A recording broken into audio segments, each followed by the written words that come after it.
Нейтронети буюу йогийн нүдний угаалга нь хүний нүдний ядаргаа тайлах, нүдний аргалтыг бууруулах, за нүдний харааны цацлын үед, йогийн цацлын үед шүү, нүдийг бас хамгаалах зорилгоор хийгддэг. Мөн харшлын үед харшлын эсрэг урвалыг багасгах, нүд загтналтыг багасгах зорилгоор бас хийгддэг.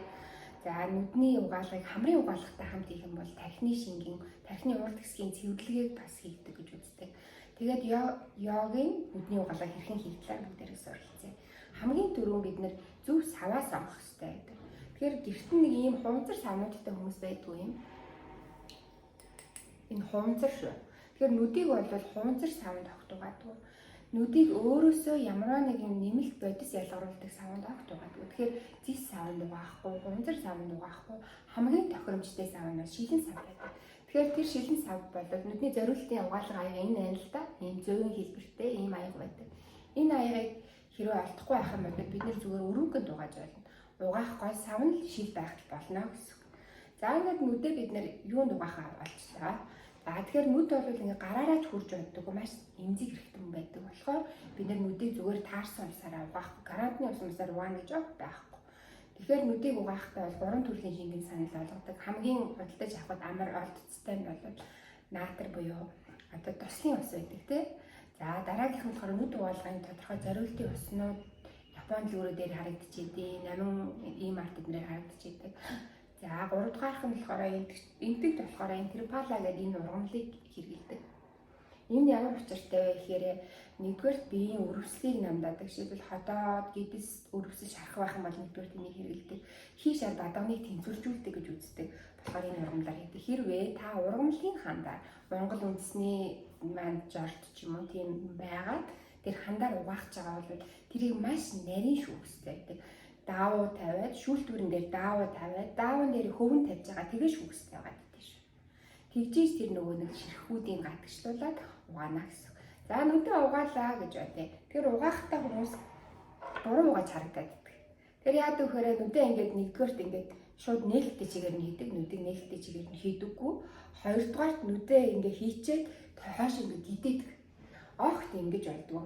Нүдний угаалгын зорилго нь бол нүдний салстыг угаах хэрэгтэй болохоос биш, нүд угаалгын усыг бид нүдний татгшаага оруулах зорилготой биш. Тэгэхээр үүний тулд яах вэ гэхээр хамгийн тохиромжтой байдал нь бол доошоо гарч газар төрүүлэг харж хөвтөж байгаа бол хамгийн тохиромжтой байдаг.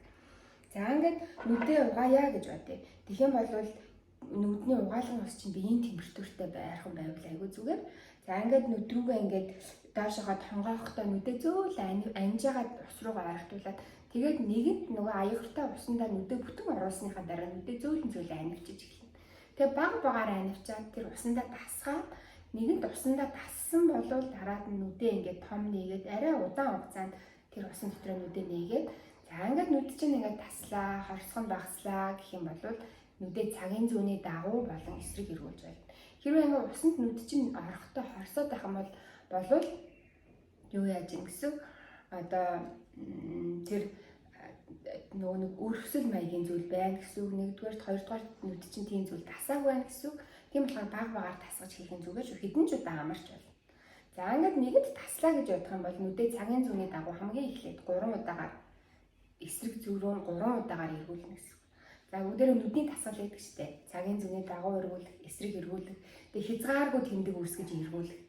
Дээшээгээ харах, доошоогоо харах, баруун тийшээгээ, зүүн тийшээгээ харах гэдэг ингээд бүгднийг 3 удаа хийж болно. За ингээд энүүнийг ингээд дахиад хийгээд би чинь таслаа гэж үзэх юм бол 7 хүртэл удаа хийж болно гэсэн. Тэгээ хэрвээ таны нүднээс хэмжээний нуух гараад, салс ялгараад, хэд их аргаад, улаалттай ч юм уу нүдний тийм өрөвсөлтэй байгаа тохиолдолд бол энэ үйлдэлээ бид 3 удаа давтахыг зөвлөдөг. За би ингээд нүдээ угаагаад дууслаа гэж үзье. Нүдээ угаагаад дууссан бол тэр дараа босоод явдаггүй. Нүдээ угаасны дараа нүдэн дээрээ халуун юм уу хүүтэнжин тавиад нүдний хавталтай тохиолдолд хүүтэнжин, нүдний өрөвслийг намдаа гэж бодож ивэл бас те бүлээн дүүжин ч юм уу те аргаад байгаа бол халуун дүүжин ч юм уу ингээд тухайн хүний өөрийнх нь нүдний онцлогоос хамааран жин тавина. Жинг тавихдаа халуун бүлээн жин тавих юм бол халуун усанд эсвэл хүүтэн усанд те алчуур нь оргоод нойтон юм жин тавьдаг нүдэн дээрээ. За нойтон жин тавиад 10-аас 15 минут яах вэ гэхээр хөвтөж амрах хэрэгтэй байдаг. Тийм болохоор ингээд нүдний угаалгыг өдөр болгон хийхгүй байхыг зөвлөдгөө. За Анхаарал тавьсан та бүхэнд баярлалаа. Ом шанти шанти шанти.